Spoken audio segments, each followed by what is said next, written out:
যারা বলছে যে আমরা শুধু কোরআন মানবো, হাদিস মানা দরকার নেই, তারা যদি মারা যায়, এমন কোনো মানুষ যদি থাকে, ও যদি মারা যায়, যেখানে মারা গেছে বেচারাকে ওখানে রেখে দিবেন। তার মরার পরে কি করতে হবে কোরআনে নাই। না মাটি দেওয়ার কথা আছে, না জ্বালিয়ে দেওয়ার কথা আছে, না কে ছাদের উপর তুলে রেখে দিবে, এই কথাই নাই। মারা গেছে যেখানে, তুমি ওখানে থেকে যা, মানে ওকে কাজ করা যাবে না। মরার পরে কি করতে হবে কোরআন মাজিদে কিছু নেই। একদম গোটা জানাজা থেকে শুরু করে মৃত্যুর পরে বড় একটা অংশ কোরআনে কোনো আকার ইঙ্গিত পাওয়া যায় না। সূরা মাইদার 28-29 নম্বর আয়াতে শ্রীমত হাবিল আর কাবিল দুই ভাই যখন একে অপরকে হত্যা করেছে, একটা কাকের ঘটনা আছে, অতটুকু ছাড়া আর কিছুই পাওয়া যায় না। আসরা তো ওয়াসে 13 নম্বর করবে। এই গোসল করার জন্য বাথরুমে ঢুকেছে, তার পোশাকটা বাথরুমের বাইরে রেখে গেছে, রেখে যাওয়ার পর তিনি গোসল করছেন। হঠাৎ করে ওই পাথরের উপরে যে জামা কাপড়টা রেখেছিলেন, ওই পাথরটা নিয়ে ছুটতে শুরু করেছে। মুসা সাল্লাম এসে দেখছে যে কোনো পোশাক তো নেই, পাথর নিয়ে দৌড়ছে। মুসা সাল্লাম না তিনি এটার পেছনে ছুটতে শুরু করেছে, পাথরকে ধরে ঠেঙে চাপছা রাখে, পোশাককে তুলে নিয়েছে। এখন ওই হাদিস অস্বীকারী মুনকারী হাদিস তারা বলছে, দেখো এই ঘটনা সহিহ বুখারীতে আছে। এখন এই হাদিসটা কি বলে আপনি সহিহ বলবেন? বুখারীতে আছে, এদিকে যুক্তিতে ধরে যেটা পাথর সে এইবার পোশাক নিয়ে দৌড়ছে। আর হাদিসে নবী মুসা আলাইহিস সালামকে অপমান করা হয়েছে, ন্যায়টা করেছে যে হাদিসে ওদের দাবি কথা বুঝতে হচ্ছে। ওই যে হাদিস মানলে নবী মুসা এত বড় একজন নবী, অথচ হাদিস যদি আমরা বিশ্বাস করি এটা সহিহ হাদিস, তো নবী মুসাকে এই হাদিসের লাঙ্গলা করে ছেড়ে দিয়েছে। তাদের হাদিস মানা যাবে না, এটা কি তাদের কথা বলে? এটা যুক্তি। আমি তাকে বলছিলাম যে ভাইজান, যদি এটা আপনার যুক্তি হয় যে হাদিসে নবী মুসা আলাইহিস সালামকে লাঙ্গা করে একটা ঘটনা পাওয়া যায়, এই জন্য যদি হাদিস যদি জাল হয়ে যায়, তো আল্লাহর কোরআনকে কি বলতেন? আল্লাহ সুবহানাহু ওয়া তাআলা কোরআনে দুজনকে লাঙ্গা করে দিয়েছে। হাদিসে তো নবী মুসাকে, আর কোরআনের মধ্যে স্বয়ং নারীকে উলঙ্গ করার ঘটনা পাওয়া যায়। তার নাম কি বলেন? তার নাম কি বলেন? কি এক হচ্ছে আদম আলাইহিস সালাম, আরেকটার নাম কি হাওয়া আলাইহিস সালাম। সূরা বাকারা খুলে দেখেন, 28 থেকে 40 নম্বর আয়াত, সূরা সাদ 70 থেকে 75 নম্বর আয়াত, সূরা তাহা 110 থেকে 120 নম্বর আয়াত, সূরা বনী ইসরাঈল 170 থেকে 95 নম্বর আয়াত। নবী আদম সাল্লাল্লাহু ঘটনা বর্ণনা আছে, যখন তারা আল্লাহর সাথে আবদ্ধ হলেন, সঙ্গে সঙ্গে জান্নাতি পোশাক সব খুলে গেল, তারা উলঙ্গ হয়ে গেল, তারা নিজেদের যৌনাঙ্গ নিজের হাতে ঢাকার চেষ্টা করছে। তারপরে বলে তো কোরআন মাজিদে আল্লাহ দুজনকে লাঙ্গা করে দিয়েছে, উলঙ্গ করে দিয়েছে। এখন এই জন্য কি আল্লাহ কোরআনকে অস্বীকার করবে? কথা বলে যখন ওনাকে এই কথা বলছি, উনি যখন কোনো কথা বলে না, এই কথা বলা পরে চট করে আরেক জায়গায় মেরে চলে যায়। এ বলছে দেখেন কোরআন মাজিদ বলছে সূরা হাজর আয়াত নম্বর 21, লাকাদ কানা লাকুম ফি রাসূলিল্লাহি উসওয়াতুন হাসানাহ, নিঃসন্দেহে নবী আলাইহিস সালামের মধ্যে মুমিনদের জন্য উত্তম আদর্শ আছে। এবং আমাদেরকে বলছে, বলেন আপনারা আল্লাহর নবীকে উত্তম আদর্শ মানেন, উত্তম ব্যক্তি মনে করেন, উত্তম আইডল মনে করেন? বলছে আমরা আহলে হাদিসরা কোরআন মাজিদের সবচেয়ে মূল অস্ত্র যেটা ব্যবহার করি মানুষকে দাওয়াত দেওয়ার জন্য, সেটা হচ্ছে এই আহাজাবের 21 নম্বর আয়াত, যেটা আমরা সবচেয়ে বেশি ব্যবহার করি। এটা মাস্টার কি আমরা মনে করি, আর তারা হচ্ছে আমরা এই আয়াতে বিশ্বাস করি। আমি যখন বলছি যে আমরা তো করি, উনি তখন বলছেন যদি কোরআনে আল্লাহ বলে দেয় নবীর মধ্যে উত্তম আদর্শ আছে আইডল, তো একজন ব্যক্তি আইডল ব্যক্তি 9 বছরের মেয়েকে কিভাবে বিবাহ করে? কথা কি বুঝতে পারছেন? ঘুমাচ্ছে কি আপনাদের? ওনার যুক্তি কিন্তু ভালো। আর যারা এই খপ্পরে পড়েছে সাধারণ মানুষ নয়, যারা মোটামুটি শিক্ষিত উচ্চ স্তরে, তারা যুক্তি দিয়ে হাদিসকে গ্রহণ করতে যাচ্ছে, নিজেদের বিবেক দিয়ে আকল দিয়ে তাদের চিন্তা চেতনা দিয়ে হাদিসকে গ্রহণ করতে যাচ্ছে এবং বলছে দেখেন কোরআন মাজিদ বলছে নবীর মধ্যে উত্তম আদর্শ আছে। একজন উত্তম আদর্শবান ব্যক্তি কিভাবে 50 বছর বয়সে একজন 9 বছরের মেয়েকে বিয়ে করতে পারে? এটা কোন আদর্শের কাজ? এটা তার দাবি। ভাই তার দাবিটা অনেকটা মনে হচ্ছে না আসলে ঠিকই বলছে, তো মনে হচ্ছে না। বিশ্বাস আলাদা জায়গা, কিন্তু তারা যখন মানুষকে কনভিন্স করার জন্য তথ্যগুলো দিচ্ছে, এই দাবিটা করছে। আমি যখন বললাম যে ভাইজান, এটা যদি আপনার হাদিস অস্বীকার করার জায়গা হয় যে একজন ব্যক্তি 9 বছরের মেয়েকে বিয়ে করেছে, এই জন্য সে আর আদর্শবান ব্যক্তি হতে পারে না, আর উনার দাবি কোরআন বলছে নবী আছে উত্তম আদর্শ, আর হাদিস বলছে আল্লাহ নবীকে 9 বছরের মেয়েকে বিয়ে করেছে, তাই বুখারীতে থাকলেও এই হাদিসকে মানা যাবে না, হাদিস জাল। কথাটি বুঝতে পারছেন? যে হাদিসকে তারা মানবে না, কেন? হাদিসকে জাল বলছে। আমি তাকে একই কথা বললাম যে ভাইজান, যদি হাদিসের 9 বছর আমাদের আয়েশার কথা থাকার কারণে হাদিসকে যদি জাল বলে দেন, যদিও তো বুখারীতে আছে, তো আল্লাহ কোরআনকে কি বলবেন? কোরআন মাজিদে একজন নারীর ঘটনা বর্ণনা আছে, ওটার নামে একটা সূরা আছে, তার যখন বিয়ে তো দূরের কথা, বিয়ে না করে বলে একটা সন্তান নিয়ে চলে এসেছিল, বয়স তখন তারও ছিল 9 থেকে 11 মধ্যে, তার নাম কি? মারিয়াম আলাইহিস সালাম। এখন বলেন, যদি হাদিসে আম্মা আয়েশা 9 বছরে বিয়ে করার কারণে এই হাদিসকে যদি জাল বলতে হয়, তো মারিয়ামের কথা কোরআন মাজিদে আছে, বিয়ে না করে সন্তান নিয়ে চলে আসছে, সে কুমারী, 9 থেকে 11 বছর বয়স, ওইটা শিক্ষা বলছেন। এখন বলেন তো এই কোরআনের আয়াতকে কি তাহলে আপনি যুক্তি দিয়ে জাল বলে উড়িয়ে দিবেন? তার মানে এটা হচ্ছে তাদের যেসব কথা আসলে হাদিসকে রিজেক্ট করার জন্য, হাদিসকে বাতিল করার জন্য যুক্তিগুলো দেয়, এই যুক্তিগুলো আলোচনা করতে একটা আলাদা অংশ চলে যাবে। আমি জাস্ট এতটা বললাম, মুসলিম উম্মার মধ্যে মতভেদ হওয়ার মূল 2 নম্বর কারণ, 2 নম্বর কারণ উৎসগত ভিন্নতা। আমরা বলছি যে আমাদের রাসূল আমাদের 2টো জিনিস ছেড়ে গেছেন, এক কিতাব আল্লাহ, এক সুন্নাতে রাসূলুল্লাহ, একটা আল্লাহর কিতাব কোরআন, আর 2 হাদিস। রিঅ্যাকশনের মানুষ হচ্ছে যে না, আসলে একটা মানে শুধু কোরআন মানা যাবে, হাদিস মানা যাবে না। কথা বুঝতে পারছেন? এখন বলুন তো, যদি আমরা উৎস যদি ভিন্ন হয়ে যায়, তাহলে মতভেদ হবে কি হবে না? হবে কি হবে না? অবশ্যই হবে। আবার কিছু কিছু মানুষ বলছে, দেখো ইসলাম মানার জন্য শুধু কোরআন হাদিস যথেষ্ট নয়, কোরআন হাদিস ইসলামকে তুমি বুঝতে পারবে না। ইসলামকে বুঝতে হলে 4টে জিনিস লাগে, 1 কোরআন, 2 হাদিস, 3 ইজমা, 4 নম্বর কিয়াস। এখন বলেন যে ভাইজান, মিলাদ করলেন, কিয়াম করলেন, শরবত হালাল দিয়ে খেলেন, এটা কোরআন হাদিসের কোথায় আছে? উনি নিজে স্বীকার করে দেবে যে ভাইজান এর কোরআন নাই, হাদিসে নাই, এগুলো আছে, কি আছে? কিসে আছে? কথা বলেন। ও নিজে স্বীকার করে বলে নিচ্ছে যে কোরআন নাই, হাদিসে নেই, কিসে আছে? এগুলো ইজমার কিয়াসের অপমানিত। তাই বলছে কি বলছে না? আমরা আপনাকে বারবার বোঝানোর চেষ্টা করছি, এটা মুসলিম উম্মার মতভেদ হওয়ার মূল কারণ হচ্ছে এটা যে আমাদের উৎসগত ভিন্নতা। আল্লাহ নবীর কথাকে আমরা উপেক্ষা করে, কেউ বলছে আমরা একটাই আমাদের সোর্স, কেউ বলছেন আমাদের 4টে সোর্স।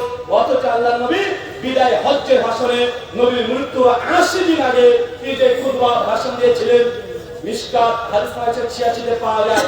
আল্লাহ নবী সাল্লাল্লাহু আলাইহি লক্ষ্য করে তিনি বলেছিলেন যে আমি তোমাদের মধ্যে কয়টা জিনিস ছেড়ে যাচ্ছি, তারা তুফিকুম আমরাইন, আমি তোমাদের মধ্যে 2টো জিনিস ছেড়ে গেলাম। কয়টা? 2টা। এক কিতাব আল্লাহ, আল্লাহর কিতাব, আর 2 সুন্নাতে রাসূলুল্লাহ, আল্লাহর নবীর সুন্নাহ। এই 2টো জিনিস আমাদের কাছে ছেড়ে গেছে, কিন্তু আমরা বানিয়ে নিয়েছি কেউ 4টে, কেউ বানিয়ে নিয়েছি 8টা। কিছু কিছু মানুষ বলছে দেখো শুধু কোরআন হাদিস ইজমা কিয়াস মানলেই হবে না, যদি জান্নাত যেতে চাও এর মধ্যে 4 মাযহাব মানতে হবে। 4 মাযহাব যদি তুমি না মানো তবে তুমি জাহান্নামে যাবে। আবার বলছি 4 মাযহাব মেনে নিলাম, আবার এসে আপনি আরেকটা দাওয়াত দিয়ে বলবে যে শুধু 4 মাযহাব নয়, এর সঙ্গে 4 তরিকা আছে, চিশতিয়া, কাদেরিয়া, নকশবন্দিয়া, মুজাদ্দিদিয়া, যে কোনো একটা পীরের কাছে বায়াত হতে হবে। যদি না হন আবার আপনি জাহান্নামে চলে যাবেন। ভাই বলছি কি বলছে না? তাহলে বোঝা যাচ্ছে মানুষ ইসলাম মানার জন্য যতগুলো পথ পদ্ধতি নিয়েছে, যতগুলোকে তারা প্রকাশন করছে, এটা নিয়ে আমাদের সমস্যা আছে। এর জন্য আমাদের মতভেদ আরো বেশি হচ্ছে। আমরা অনেকে একটা কথা মনে করি যে ভাই মতভেদ হচ্ছে, আমরা সমাধান করে নিতে হয়। আমরা বলি না যে এতগুলো মতভেদ হচ্ছে, আমরা একে অপরের সঙ্গে সমাধান করে নিতে হয়। ভাই আমরা যখন সমাধান করতে যাই, আমরা সমাধানের কথা বলি, তখন সমাধান কিভাবে করব আমরা এখানে সবাই একমত হতে পারি না। সবাই আমরা এখানে একমত হতে পারি না। আর মতভেদের মূল কারণ আমরা একটা কথা বলি যে আল্লাহ সুবহানাহু ওয়া তাআলা যে কোরআন মাজিদ আমাদেরকে দিয়েছেন আর নবী যে হাদিস আমাদেরকে দিয়েছেন, এই দুটো বাদ দিয়ে আপনি কোনো সমাধান করতে পারবেন না। আর মুসলিম উম্মাহ যখনই মতভেদ করবে তখনই মতভেদের কারণে আল্লাহর পক্ষ থেকে আযাব আসবে, আল্লাহ সুবহানাহু পক্ষ থেকে গজব নেমে আসবে, মুসলিম উম্মাহ ভেঙে খান খান হয়ে যাবে। এর একাধিক প্রমাণ আছে। চলেন একটা আপনাকে হাদিস শোনাই। সহিহ বুখারী কিতাবুজ জিহাদ হাদিস নাম্বার 3750। উহুদের যুদ্ধ, কোন যুদ্ধ কথা বলেন? উহুদের যুদ্ধের কথা ভালোভাবে শুনে রাখবেন। উহুদের যুদ্ধে আগে নবী আলাইহিস সালাম স্বপ্নে দেখেছিলেন, যার ফলশ্রুতিতে তিনি বুঝতে পেরেছিলেন যুদ্ধে মুসলমানদের ক্ষতি হওয়ার আশঙ্কা আছে। আল্লাহ নবী আলাইহিস সালাম সঙ্গে সঙ্গে সাহাবীদেরকে নিয়ে তিনি উহুদের প্রান্তে চলে যান। উহুদের প্রান্ত যারা গিয়েছেন উহুদ পর্বত দেখেছেন, তা দেখবেন উহুদের প্রান্তটা শুধুমাত্র একদিক দিয়ে ঢোকার রাস্তা আছে আর একদিক দিয়ে বের হওয়ার রাস্তা আছে। মানে একদিক দিয়ে ঢুকতে পারবে, একদিক দিয়ে বের হতে পারবে, অন্য কোনো রাস্তা নাই। তারা বুঝতে পারছেন? মানে দুটো গেট, একটা ঢোকার গেট, একটা বের হওয়ার গেট। আল্লাহ নবী যদি স্বপ্নে আগে রেখেছেন উহুদের যুদ্ধে মুসলমানরা হেরে যাওয়ার সম্ভাবনা বেশি, এই জন্য আল্লাহ রওনা কৌশল চেঞ্জ করে সাহাবীদেরকে নিয়ে চলে গেলেন উহুদের প্রান্তে। সাহাবীদেরকে মিটিং করলেন। 50 জন সাহাবীদেরকে বলছেন আব্দুল্লাহ বিন জুবাইরের নেতৃত্বে দাঁড় করে দেওয়া হচ্ছে, তোমরা গিরিপথের উপরে দাঁড়িয়ে থাকবে। কোথায়? কথা বলেন কোথায়? ওই গিরিপথের উপরে তোমরা দাঁড়িয়ে থাকবে। আল্লাহর নবী সরাসরি বলে দিলেন আব্দুল্লাহ বিন জুবাইর সহ এই সাহাবী সহ 50 জন সাহাবীদেরকে যে তোমরা ওই পাহাড়ের উপরে চতুর্দিকে তীর নিয়ে তোমরা দাঁড়িয়ে থাকবে। যখনই কাফেররা প্রবেশ করবে সেই সময় তোমরা উপর থেকে তোমরা অ্যাটাক করবে। আর খবরদার, আমি আল্লাহর নবী যতক্ষণ তোমাদেরকে নিচে না ডাকি তোমরা কেউ উপর থেকে নিচে নামবে না। কথা বুঝতে পারছেন? আল্লাহ নবী কোথায় দাঁড় করে দিয়েছেন? একদম পাহাড়ের উপরে। কয়জনকে? 50 জনকে। নবী কি আদেশ করেছেন? যতক্ষণ নবী না ডাকবে ততক্ষণ কেউ কেউ নিচে না নামে। এই কথা বলে আল্লাহ রাসূল বলছেন, যদি তোমরা দেখো যে মুসলিম উম্মাহকে কাফেররা হত্যাযজ্ঞ চালিয়ে দিচ্ছে, তারপর আমি আল্লাহর নবী যতক্ষণ না ডাকবো নিচে নামবে না। যদি দেখো আল্লাহ রাসূল তথা আমার স্ত্রীদেরকে কাফেররা ছিনিয়ে নিয়ে চলে যাচ্ছে, তারপর আমি নবী যতক্ষণ না ডাকবো ততক্ষণ নিচে নামবে না। আল্লাহ রাসূল এই আদেশ করে দিয়েছেন। সাহাবীরা 50 জন উপরে দাঁড়িয়ে আছে, তীর নিচ্ছে, তীর নিয়ে একদম রেডি। যেমন উহুদের যুদ্ধ চলছে, যুদ্ধের ফলশ্রুতিতে কয়েক ঘন্টার মধ্যে যুদ্ধ করে মুসলিমরা যুদ্ধে জিতে যায়। মুসলিমরা যুদ্ধে জিতে যায়। কাফেররা দুর্বল গতিতে একদম উহুদের প্রান্ত ছেড়ে দিয়ে, তার দৌড়তে দৌড়তে উহুদের প্রান্ত ছেড়ে দিয়ে গনিমত সম্পত্তি ফেলে দিয়ে তারা ভেঙে দৌড়, তারা পালিয়ে উল্টো দিকে চলে যাচ্ছে। মুসলিম সাহাবীরা নিচে অপেক্ষা করছেন। দেশের কাফের যতগুলো ছিল সবাই দৌড়তে দৌড়তে পালিয়ে চলে যায়। সবাই হেরে গেছে। মুসলিমরা খুশিতে আনন্দ চিত্তে তাকবীর দেয় আর বিজয় পতাকা উত্তোলন করে দিয়েছে যে আমরা উহুদের যুদ্ধ আমরা বিজয় লাভ করেছি। সবাই সমস্ত সাহাবী তারা খুশিতে আনন্দিত, সবাই নিজেরা নিজেদের গনিমত বানানোর জন্য তারা ছুটে চলেছে। কথা বুঝতে পারলেন না? উহুদের যুদ্ধ মুসলমানরা জিতে গেছে, কাফেররা পতাকা ফেলে দিয়ে পালিয়ে গেছে, মুসলমানরা পতাকা তুলে দিয়ে পথ করে উঠতে শুরু করে দিয়েছে। এমতো পরিস্থিতিতে আল্লাহর নবী যে 50 জন সাহাবীকে বলেছিলেন যে তোমরা উপরে থাকবে, আমি যতক্ষণ আদেশ না করছি ততক্ষণ তোমরা নিচে নামবে না। এই যে আদেশ, কাফেররা ওদের প্রান্ত ছেড়ে পালিয়ে গেছে, মাঠ ত্যাগ করে চলে গেছে। অনেক দূরে গিয়ে কাফেররা পাহাড়ের দিকে একটু তাকিয়ে দেখছে। অনেকের সাহাবীরা ওখানে দাঁড়িয়ে আছে 50 জন, আর ওখানে সাহাবীরা আলাপ করছে। অধিকাংশের সাহাবীরা যখন বলছেন যে দেখো কাফেররা মাঠ ত্যাগ করে পালিয়ে গেছে, তারা হেরে গেছে, মুসলিমরা তারা গনিমত লুণ্ঠন করতে শুরু করে দিয়েছে, নিতে শুরু করে দিয়েছে। চলো আমরা নিচে যাই আর গনিমতের সম্পত্তিগুলো আমরা নিয়ে নিই। যখন সাহাবীরা এই কথা বলেছে, আব্দুল্লাহ বিন জুবাইর বলছে খবরদার, নবী যতক্ষণ আমাদের নিচে যেতে না বলে ততক্ষণ কেউ নিচে যাবে না। আর অধিকাংশ সাহাবীরা বলছে আরে আমরা তো জিতে গেছি, কাফেররা পালিয়ে গেছে, বাকি সাহাবীরা গনিমত কুড়াচ্ছে, আমরা কেন যাব না? জিতে তো গেছি, কাফেররা তো পিলডার নেই এই বলছে। আর সাহাবের নিচে নামতে শুরু করে দিয়েছে। অধিকাংশ সাহাবের নিচে নামতে শুরু করেছে, নেমে পড়েছে। কাফের দূর থেকে দেখছে যে আস্তে আস্তে আস্তে আস্তে গিরিপথ ফাঁকা হয়ে গেছে। মাত্র কয়েকজন সাহাবী দাঁড়িয়ে আছে, আব্দুল্লাহ বিন জুবাইর সহ। এবং কাফেরদের পরিকল্পনা যে দেখো মুসলিমদের ওই পর্বতের উপরে তার দূর থেকে তিন নিক্ষেপ করে আমাদের শেষ করে দিয়েছে, তার উপরে ফাঁকা হয়ে গেছে। আর নিঃসন্দেহে মুসলমানরা এখন নিচে গনিমতের মাল কুড়াতে ব্যস্ত, আর উপরে কেউ নাই। আমরা এই গেট দিয়ে পালিয়ে এসেছি, চলো আমরা আবার উল্টো দিক থেকে মুসলিমদের উপরে আক্রমণ করবো। নিঃসন্দেহে মুসলিমরা আমাদের সঙ্গে আর পারবে না। কথা বুঝতে পারলেন? তাদের যে চক্রান্ত প্ল্যান তারা পরিবর্তন করে ফেলেছে। কেন? আমাদের উপরে পৌঁছেছে সাহাবী আর কেউ নেই, হয়তো দু চারজন দাঁড়িয়ে আছে। এদের কাপড়টা উল্টো হয়ে আবার পাহাড়ের উল্টো দিক দিয়ে এসে তারা মুসলিম জাতির উপরে এমন ভাবে আক্রমণ করেছিল, ওই যুদ্ধে আমির হামজা রাদিয়াল্লাহু আনহুর মতো সাহাবী শহীদ হয়ে যায়। ওই যুদ্ধে ৭১ জন সাহাবী আবার শহীদ হয়ে গেছে। ওই যুদ্ধে আল্লাহর নবীর দাঁত মোবারক শহীদ হয়ে গেছে। সবচেয়ে মুসলমানরা যে যুদ্ধে ক্ষতিগ্রস্ত হয়েছে সেটা নাম হচ্ছে উহুদের যুদ্ধ। কোন যুদ্ধ? কথা বলেন, উহুদের যুদ্ধ। আর জান উহুদের যুদ্ধে মুসলমান জিতে গেছিল। মুসলমানরা পথ করে পতাকা উড়াচ্ছিল। মুসলমানরা গনিমত তারা অলরেডি নিয়ে নিয়েছে। সবাই তারা খুশিতে বিজয় সাধনা পেয়ে গেছে। তারপরে উহুদের যুদ্ধ বিজয়ের পতাকা হাতে আসার পরেও মুসলমানরা সবচেয়ে যুদ্ধে বেশি ক্ষতিগ্রস্ত হয়েছে। মুসলমান জাতির উপরে এমনভাবে আক্রমণ করেছে কাফেররা। ৭১ জন সাহাবী মারা গেছে, ১০৯ জন সাহাবী আহত হয়েছে। আল্লাহর নবীর দাঁত মোবারক শহীদ হয়ে গেছে। আমির হামজা রাদিয়াল্লাহু আনহুর মতো বলিষ্ঠ সাহাবী তিনিও শহীদ হয়ে গেছে।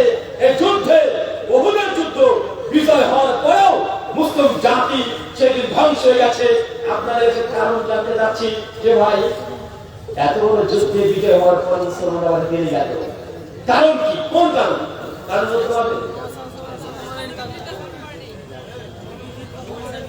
বলেন তো ভাই কি কারণ?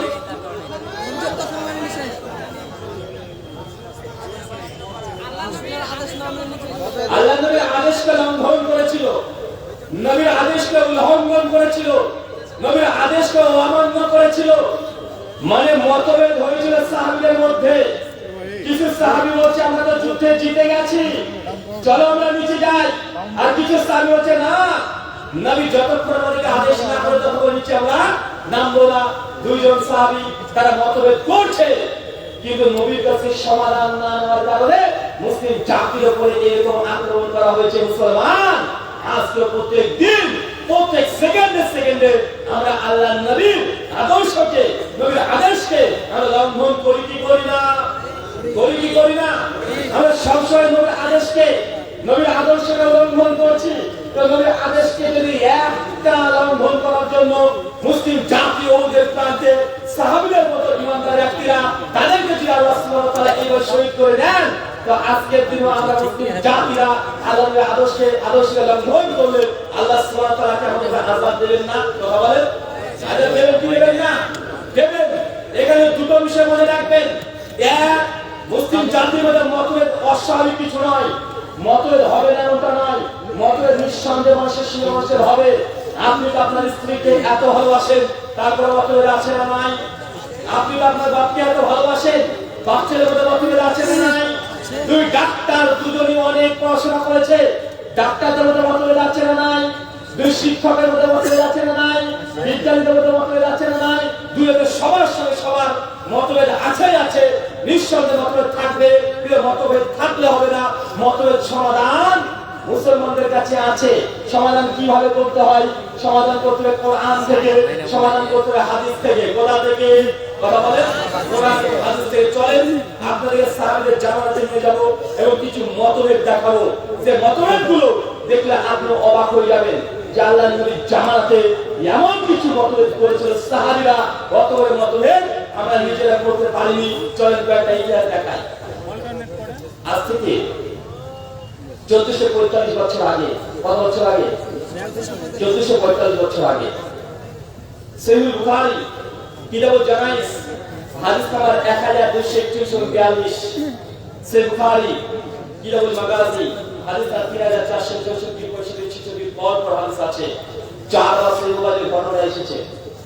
আল্লাহ নবী যেদিন এই দুনিয়া থেকে তিনি বিদায় নেন, মৃত্যুর দিন, রাসূল মারা গেছেন, এই খবর যখন মক্কার মদিনাতে চতুর্দিকে ছড়িয়ে পড়েছে, চতুর্দিক থেকে সাহাবীরা ছুটতে ছুটতে কাটাকাটি করতে করতে আল্লাহ নবীর ঘরের সামনে এসে সবাই লাইন দিয়ে দাঁড়িয়ে আছে।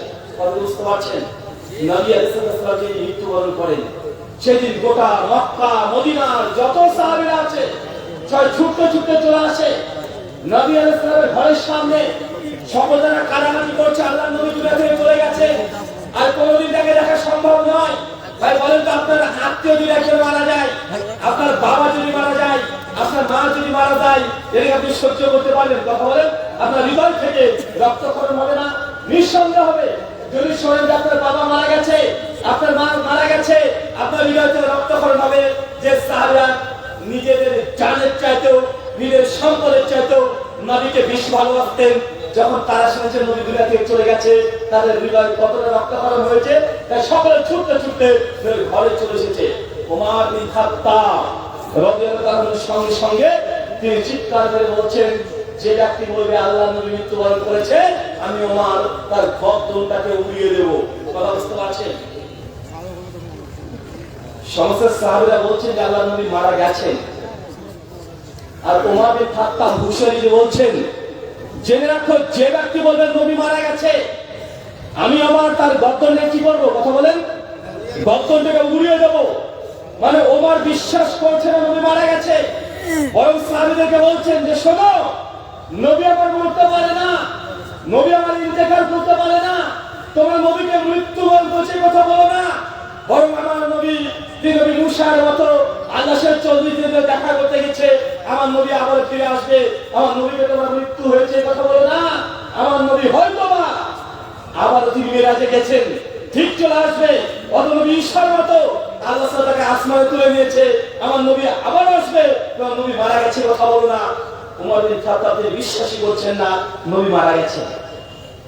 চতুর্দিকে সাহাবীরা কাঁদাকাটি করছে, আর ওমর বলে দিয়েছে, যে বলেছে নবী মারা গেছে তার গর্দনটাকে উড়িয়ে দেবো। এটা কে বলছে? ওমর বিন খাত্তাব। সাহাবীরা ওমর বিন খাত্তাবের ভয়ে থরথর করে কাঁপছে। ওমরের বিরুদ্ধে কেউ কথা বলতে পারছে না, কেউ প্রতিবাদ করতে পারছে না, কারণ ওমর যে কথা বলেছে তার প্রতিবাদ করা সম্ভব নয়। সাহাবীরা মাথা নিচু করে কেড়ে চলেছে, ওমরের ভয় করে কথা বলতে পারছে না। আবু বকর রাদিয়াল্লাহু আনহু খলিফায়ে আউয়াল, তিনি বাড়িতে ছিলেন না। তার কাছে যখন খবরটা পৌঁছায়, তিনি ছুটতে ছুটতে চলে আসে, আল্লাহর মৃত্যুবরণ করছেন শুনে ছুটতে ছুটতে চলে আসে। এসে দেখছেন আমাদের আয়েশার ঘরের মধ্যে আল্লাহ রাসূল শায়িত আছেন। তিনি ঘরের মধ্যে প্রবেশ করে দেখছেন নবী আলাইহিস সালামের মুখখানা চাদর দিয়ে ঢাকা আছে। সঙ্গে তিনি চাদরটি সরিয়ে দিয়েছেন, সরিয়ে তিনি দেখছেন যে সত্যি আল্লাহর নবী দুনিয়াতে নেই, তিনি মৃত্যুবরণ করেছেন। সমস্যা দফা রাদিয়াল্লাহু আনহু আল্লাহ নবীর কপাল মুবারকে একটা চুম্বন দিলেন। চুম্বন দেওয়ার ঢেকে তিনি বাইরে চলে এসেছেন।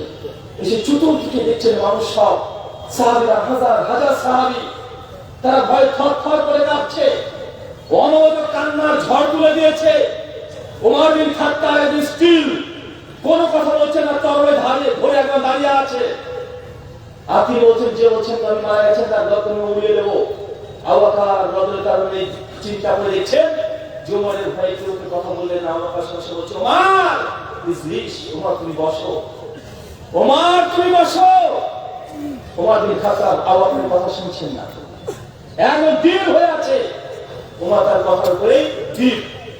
আবু বকর রাদিয়াল্লাহু আনহু আবার বলছে, ওমর প্লিজ তুমি বসো, ওমর বসো। ওমর বিন খাত্তাব তাজলে বসছে না। আবু বকর বুঝতে পারছেন যে না, ওমরকে বসানোর মতো সম্ভব নয়। সঙ্গে সঙ্গে তিনি খুতবা পাঠ করতে শুরু করে দিয়েছেন। আম্মা বাদ ফামান কানা মিনকুম ইয়াবুদু মুহাম্মাদুন, মুহাম্মাদুন কারমা, হে দুনিয়ার বিশ্ববাসী তোমরা শুনে রাখো, যারা তুমি নবী মুহাম্মদ সাল্লাল্লাহু আলাইহি ওয়াসাল্লামের তোমরা ইবাদত করতে, আজ নবী মুহাম্মদ সাল্লাল্লাহু আলাইহি ওয়াসাল্লাম দুনিয়া থেকে কারমা মৃত্যুবরণ করেছে। আজ যা তোমরা আল্লাহর ইবাদত করতে, জেনে তো বলতে কাইয়ুম, তিনি চিরঞ্জীব চিরস্থায়ী, যারা নবীর ইবাদত করছে নবী আজ দুনিয়া থেকে মৃত্যুবরণ করেছে। এই কথা আবু বকর বলছেন, তারপর ওমর বিন খাত্তাবের জায়গা থেকে সে সরছেন না। অতঃপর আবু বকর রাদিয়াল্লাহু আনহু পবিত্র কোরআনুল কারীম থেকে সূরা আলে ইমরান সূরা নম্বর 3 আয়াত নম্বর 44 তিনি পাঠ করছেন, ওয়া মা মুহাম্মাদুন ইল্লা রাসূল ক্বাদ খালাত মিন ক্বাবলিহি রাসূল আফাইয়ামাতা আও কুতিলা। জেনে রাখো আল্লাহ কোরআনে বলছেন মুহাম্মদ সাল্লাল্লাহু আলাইহি ওয়াসাল্লাম আল্লাহর নবী বই কিছুই না, তার পূর্বে অজস্র নবী রাসূল এসেছেন, মৃত্যুবরণ করেছে। হে আমার সাহাবীরা, আজ যদি নবী আলাইহিস সালাম মৃত্যুবরণ করে তোমরা কি দিন ধর্মকে ত্যাগ করে দিয়ে তোমরা উত্তর করে চলে যাবে? ওয়া মা মুহাম্মাদুন ইল্লা রাসূল ক্বাদ খালাত মিন ক্বাবলিহি রাসূল আফাইয়ামাতা আও কুতিলা। মুহাম্মদ সাল্লাল্লাহু আলাইহি ওয়াসাল্লাম নবী ছাড়া কিছুই না, তার পূর্বে অজস্র নবী এসেছে, মারাও গিয়েছে। আজ নবী মুহাম্মদ সাল্লাল্লাহু আলাইহি ওয়াসাল্লাম মারা গেলে তুমি কি ধর্মকে ত্যাগ করে দিবে? যখন এই কথা বলেছে আব্দুল্লাহ ইবনে আব্বাস তখন বলছেন ওমর বিন খাত্তাব দিকে চেয়েছিলাম, দেখছি আব্দুল্লাহ ইবনে আব্বাস পরেরা ছোড়ার সঙ্গে সঙ্গে হাত থেকে তিনি তরবারি ছেড়ে দিয়েছেন, তার তরবারি পড়ে গেছে। ওমর বিন খাত্তাব সরাসরি কোরআন মাজিদে এই আপনি যে জীবন ধরে নবীর পড়তে শুরু করেছে, যত সাহাবীরা আছে তারা গুনগুন গুনগুন করে চুরিয়াত সবাই পাঠ করছে। ওমর বিন খাত্তাব সরাসরি আবু বকরকে বলছে, আবু বকর তুমি এমন এক আয়াত পাঠ করেছো, তুমি এমন এক আয়াত অনুসরণ করে দিয়েছো, মনে হচ্ছে এই আয়াত আজকে আল্লাহ সুবহানাহু ওয়া তাআলা ওহী আকারে প্রেরণ করেছে। আমার এই আয়াতটা মাথা থেকে স্মৃত হয়ে গিয়েছিলাম, ভুলে গিয়েছিলাম, তুমি এমন এক আয়াত পাঠ করেছো। এই কথা বলছেন, নিজের সংসার পাঠ করছেন, তরবারি ফেলে দিয়েছে। ওমর বিন খাত্তাবের মতো কট্টর একজন যে এই কথাতে বীর নবী মারা গেছে বললে তার গর্দনকে উড়িয়ে দেব, সে তখন স্বীকার করতে বাধ্য হচ্ছে সত্যি আল্লাহ নবী ইন্তেকাল করেছেন, দুনিয়া থেকে বিদায় নিয়েছেন, মারাও গিয়েছেন, তিনি স্বীকার করে নিয়েছেন। ভাই কিসের কারণে কথা বলেন তো ভাই? সাহাবীদের মধ্যে মতভেদ হচ্ছে কি হয় না? কি নিয়ে মতভেদ বলেন? নবী মারা গেছেন কি গেছে জান নাই, এটা নিয়ে মতভেদ। চিন্তা করা যায়। আর আল্লাহ নবী এই কথা বলে গিয়েছিলেন আগে থেকে। সুনান তিরমিজি কি বলছিলাম হাদিস নম্বর 676, সুনান আবু দাউদ কিতাব সুন্নাহ হাদিস 4607, মিশকাত হাদিস 145 আল্লাহ বলেছেন আমি দুনিয়া থেকে যাওয়ার পর ইত্তারাফুন কাসীরা, অনেক বড় বড় মতভেদ হবে। কাসীরা বড় বড় মতভেদ, ছোট ছোট নয়। ইত্তারাফুন কাসীরা অনেক বড় বড় মতভেদ হবে। কিভাবে সমাধান করবে? আলাইকুম বিসুন্নতি, সেই সব সুন্নাহ কে আঁকড়ে ধরবে, ও সুন্নাতে খোলাফা রাশিদিন আর আমার চার খলিফা যারা থেকে গেল এরা সুন্নাতকে তোমরা আঁকড়ে ধরবে। আল্লাহ বলছেন দুনিয়া থেকে চলে যাওয়ার পরে অনেক বড় বড় মতভেদ হবে। মতভেদ হয়েছে কি হয় না? নবী ইসলাম মারা যাওয়ার সঙ্গে সঙ্গে সাহাবীরা মতভেদ করেছে, নবী মারা গেছেন কি জান নাই, এই মতভেদ হয়েছে। তার সমাধান কোথায় হয়েছে? কোথায় সমাধান হয়েছে? আল্লাহর কোরআনে, আল্লাহর ওহীতে। তাহলে হাদিসদের দাবি এটা নয় যে আমাদের একজন বুজুর্গ আছে তার দিকে চলে আসো, আমাদের অবক্ষতর গ্রন্থ আছে তো ওখানে চলে যাওয়ার সমাধান পেয়ে যাবে। আমরা এই কথা বলি না। আমাদের একজন ইমাম আছে তার কাছে চলে যান, আমাদের পীর আছে তার কাছে সমাধান নেন, আমরা এই কথা বলি না। আমাদের আহলুল হাদিস মানহাজুস সালাফ তাদের একটাই আন্দোলন, একটাই দাবি, সকল বিধান বাতিল করো, ওহীর বিধান কায়েম করো। এটা আমাদের আকীদা, আমাদের আদর্শ, আমাদের প্রচারিতা, আমাদের দাবি। কি কথা বলেন? আমরা কি বলি যেমন আমার পীরের কাছে চলে যান হক পেয়ে যাবেন, আমরা ওই হুজুরের বই পড়ে মধ্যে হক পেয়ে যাবেন। আমাদের দাবি একটাই, সিরত আল্লাহর ওহী, ওহীর মাধ্যমে গায়ের মাধ্যমে আত্মসমর্পণ করেন, দুনিয়ার সমস্ত সমস্যার সমাধান ইনশাআল্লাহ হয়ে যাবে। এর মতভেদ সমাধান হয়ে গেছে কোরআন মাজিদ থেকে। এই সমাধান হতে না হতে চাচা যখন এটা প্রমাণ হয়ে গেল আল্লাহ নবী মৃত্যুবরণ করেছেন, সাহাবারা সব মেনে নিয়েছে। কয়েক মিনিট পরে আল্লাহ নবী শরীর বড় দুনিয়াতে আছে, কয়েক মিনিট পরে আবার একটা মতভেদ শুরু করেছে সাহাবীরা। সবসময় বলছে যে আল্লাহ নবী তো মারা গেছেন, এটা ঠিক, নবীকে দাফন কোথায় করা হবে, কবর কোথায় হবে নবী, এটা নিয়ে সাহাবীদের মতভেদ। বুঝতে পারছেন? মুহাম্মদ সাহাবীরা বলছে যে বিপদে আমরা নবীকে আশ্রয় দিয়েছি, আমরা নবীকে মুহাম্মদ সাহাবীরা হিজরত করেছে, তারা বলছে যে নবীর বিপদে আমরা নবীর সঙ্গে ছায়ার মতো ছিলাম। অতএব নবীর কবর আমরা আমাদের এলাকাতে দেব। যারা আনসারী সাহাবী তারা বলছে আর বিপদে নবীকে আমরা আশ্রয় দিয়েছি, আমরা নবীকে নিয়ে যাব। মদিনাবাসীর কিছু গোত্র বলছে না, নবীর শরীর মোবারক আমরা নিয়ে গিয়ে কবর দেব, দাফন করব। আহলে বাইত থেকে কথা বলছে যে না, আমরা আল্লাহর নবীর দেহকে আমরা দাফন করব, আমাদেরকে লাশ দিয়ে দেওয়া হোক, শরীর মোবারক দেওয়া হোক। মক্কাবাসী বলছে আমাদেরকে দাও, মদিনাবাসী বলছে আমাদেরকে দাও, মুহাজিরা বলছে আমাদেরকে দাও, আনসাররা বলছে আমাদেরকে দাও। এক এক গোত্র এক একজন বলছে নবীর শরীর মোবারক আমাদেরকে দাও, আমরা দাফন করে দেব, আমরা কবর দেব। এটা নিয়ে মতভেদ, কথা বুঝতে পারছেন না মনে হয়? আল্লাহর নবীর শরীরটা এখন দুনিয়াতে আছে, সাহাবীরা মতভেদ করেছে। সঙ্গে সঙ্গে আবু বকর রাদিয়াল্লাহু আনহু তিনি আবার বেরিয়ে এসেছেন। এসে তিনি আশ্চর্য, অবাক, তিনি সমস্যা বলছেন যে তোমরা নবীর শরীর মোবারক নিয়ে কোথায় দাফন হবে এটা নিয়ে মতভেদ করছো।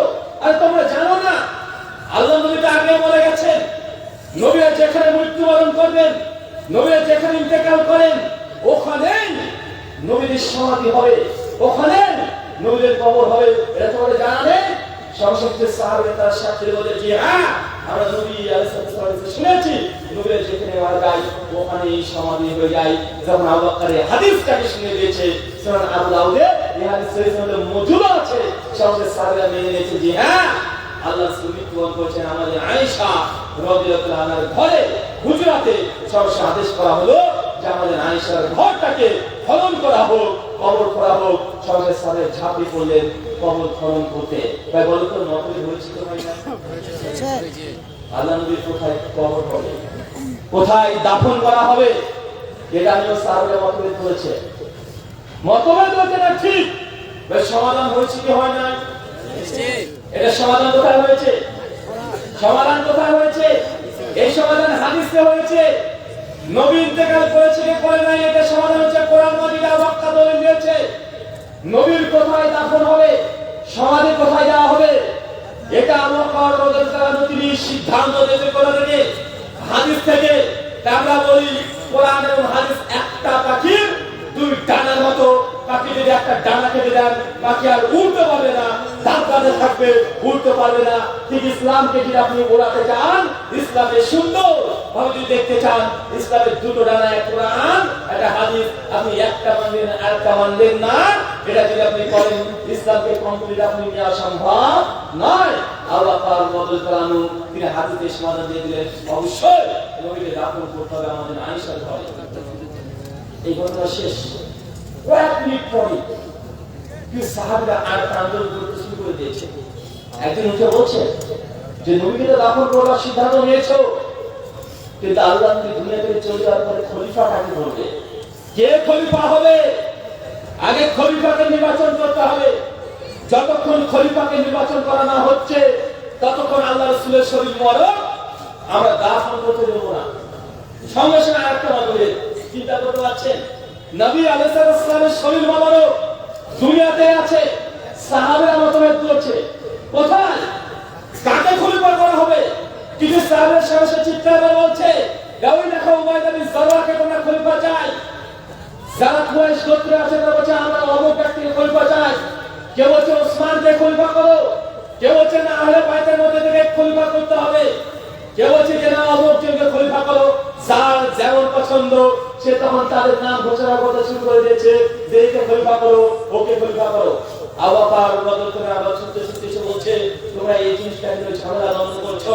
আরে আল্লাহ নবী তো বলেই গেছেন যে খলিফা হবে কুরাইশ বংশের মধ্যে থেকে। যখন এই হাদিস শুনে দিয়েছেন সুনান নাসাঈ আছে, সচে ওমর বিন খাত্তাব ছট করে এসে আবু বকরের হাত ধরে বলছে, আবু বকর আমি তোমাকে খলিফা মেনে নিলাম। আবু বকর আমি খলিফা মেনে নিলাম। যখন এই কথা বলছে, সমস্ত সাহাবীরা সচে আবু বকরের কাছে এসে তাকে খিলাফত তথা খলিফা বলে বায়াত করে নিচ্ছেন। এবার বলে তো সমাধান হচ্ছে না? এটাকে সাহাবীদের জজ্বা। যখনই মতভেদ হয়েছে, সমাধান কোথায় নিয়েছে? ভাই কোরআনে, আমাদের মধ্যে মতভেদ হবে কি আমরা কোথায় যাই? কোথায় যাই? আমাদের মধ্যে যদি মতভেদ হয়, সাধারণ মানুষ দুই জায়গায় যায়। আরে বাপ রে, তুমি কবেকার হুজুর হে, কবেকার কয়দিন আগে তোমাকে দেখলাম তুমি ম্যামটা ঘুরে বেড়াচ্ছিলে, এখন বড় হুজুর হয়ে গেছো না? দুদিন তুমি বক্তৃতা দিতে শুরু করেছো, নিজের করে কিছু করে তুমি ভেবে দিচ্ছ। তুমি জানো তুমি যে বক্তার বিরুদ্ধে তুমি ভিডিওটা করেছো, যে বক্তাকে ইঙ্গিত করে তুমি কথাটা বলছো, ওই বক্তার কত ফলোয়ার, লাখ লাখ মানুষ তার বক্তৃতা শুনে ফেসবুকে মিলিয়ন মিলিয়ন ফলোয়ার আছে, আর তুই 2 দিন কার বক্তা হয়ে নিজেকে অনেক কিছু বড় ভাবছো, আর ওই বক্তা তুমি বক্তা ভুল বলছো, এত বড় সাহস। বাচ্চারা নাই কথা বলে। আমি বাবা, আমি গত 3 বছর আগে একজন আলোচকের নাম নিই নাই, তাকে ভালোবাসি, এখনো ভালোবাসি, এবং আমি বলেছিলাম, আর আমাকে বাধ্য করেছিল একজন বাংলাদেশের আলোচক আছে, বড় অনেক বড় মস্তে কোরআন, তার একটা আলোচনা শুনেছিলাম 1 ঘন্টা 29 মিনিট। আপনিও পেয়ে যাবেন, ইউটিউবে লিখবেন নবীজির জীবনী, 36 মিলিয়ন ভিউ। কত মিলিয়ন? 36 মিলিয়ন। 4টে গান মনে করছেন, 36 মিলিয়ন ভিউ ইউটিউব থেকে নবীজির জীবনের উপরে। তো পূর্ণ আমি 1 ঘন্টা 20 মিনিট আলোচনা শুনলাম। আল্লাহি, আল্লাহর কসম, ওই বক্তৃতার 80% হাদিস টাটকা জাল, সহিহ না জাল। আমি বক্তার নাম নিয়ে যে ঘটনাগুলো বলেছিলাম, যে একটা ঘটনা, নবী সুলাইমান আলাইহিস সালাম এখন আল্লাহকে বলছে, আল্লাহ তুমি তো আমাদের দুনিয়ার বাদশা, ইনশাআল্লাহ আমি চাই 1 বছর তোমার সৃষ্টি করতে আমি এর খাদ্য খাবো, আমাকে রিজিকের দায়িত্ব 1 বছরের দিতে। আল্লাহ আল্লাহ তো সুলাইমান, আমার এই সৃষ্টি জগৎ সম্পর্কে তুমি অবগত না, তুমি 1 বছর কখনো সম্ভব নয়। ইসলাম বলছে, আল্লাহ 1 বছর জন্য যদি না পারি তাহলে 1 মাসের জন্য দাও। আল্লাহ বলছে, সুলাইমান 1 মাসের জন্য পারবে না। সুলাইমান বলছে, আল্লাহ 1 সপ্তাহের জন্য দাও। মুসলিমের জেদ দেখেছি, আল্লাহ তুমি পারবে না, আমার সৃষ্টি জগৎকে রিজিক দেওয়া সম্ভব নয়। অবশেষে মুসলিম বলছে, আল্লাহ 1 সপ্তাহের জন্য যদি না পারি তাহলে 1 দিনের জন্য দাও। আল্লাহ তোমরা পারবে না, আল্লাহ তাহলে 1 টাইমের জন্য দাও, মানে মাত্র 1 বেলা খাবো। আল্লাহ ঠিক আছে যাও, তোমাকে অনুমতি দিলাম। ভাই এই হাদিসটা কারা কারা শুনেছেন একটু হাত তোলেন তো ভাইজান। মাশাআল্লাহ, কত শুনেছেন দেখেছেন? আর আমি বিশ্বাস করব হুজুরের কাছ থেকে শুনেছেন, ওই হুজুরের কাছ থেকে শুনেছেন। উনি এই ঘটনা বলে তারপরে বলছেন, আল্লাহ সুবহানাহু ওয়া তাআলা তোমাকে যাও, তোমাকে 1 টাইমের জন্য